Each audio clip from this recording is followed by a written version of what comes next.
Pandian stores அடுத்த வார எபிசோடில் பார்த்தீங்க அப்படின்னா மயில் வந்து ப்ரெக்னெண்ட்டாக இருக்கனால எப்படியோ வந்து சமாளித்து திரும்ப வந்து சரவணன் வீட்டுக்கு வந்துட்டாங்க. இங்கே வந்து பார்த்தீங்கன்னா மயிலை வந்து எல்லாரும் நல்லபடியாக பார்த்துக்கிறாங்க, சந்தோஷமாக வச்சுக்கிறாங்க.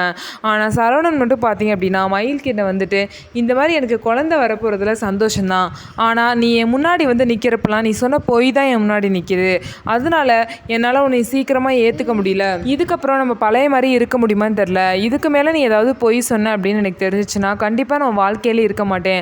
ஆனால் இப்போதைக்கு நீ சொன்ன பொய் வந்து எப்போ வேணாலும் என் மைண்டை விட்டு போகலாம், போகாமையும் இருக்கலாம். ஆனால் நம்ம குழந்தைக்காக நான் உன் கூட எப்போதும் இருப்பேன், அது மட்டும் எனக்கு உறுதியாக சொல்ல முடியும்.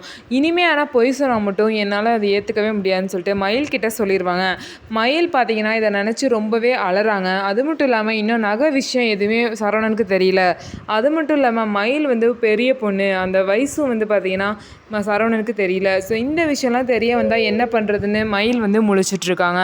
ஸோ இந்த எல்லா பிரச்சனைக்கும் பார்த்தீங்க அப்படின்னா மயிலோட அம்மா மட்டும்தான் காரணம். அவங்க மட்டும் இந்த பொய்யெல்லாம் சொல்லவே இல்லை அப்படின்னா மயிலோட வாழ்க்கையில் இது வரைக்கும் எந்த ஒரு பிரச்சனையும் இல்லாமல் அவங்க சந்தோஷமாக வாழ்ந்திருப்பாங்க. மயிலோட வாழ்க்கைக்கு யார் காரணம், மயில் வாழ்க்கை ஏன் எப்படி ஆச்சுன்னு சொல்லிட்டு உங்களுக்கு என்ன தோணுது அப்படிங்கிறத கமெண்ட்ஸில் சொல்லுங்கள். நம்ம வீடியோ உங்களுக்கு பிடிச்சிருந்தா நம்ம வீடியோவை லைக் பண்ணிக்கோங்க. அதுக்கப்புறம் மறக்காமல் நம்மளோட சேனலை சப்ஸ்கிரைப் பண்ணிவிட்டு பாருங்கள்.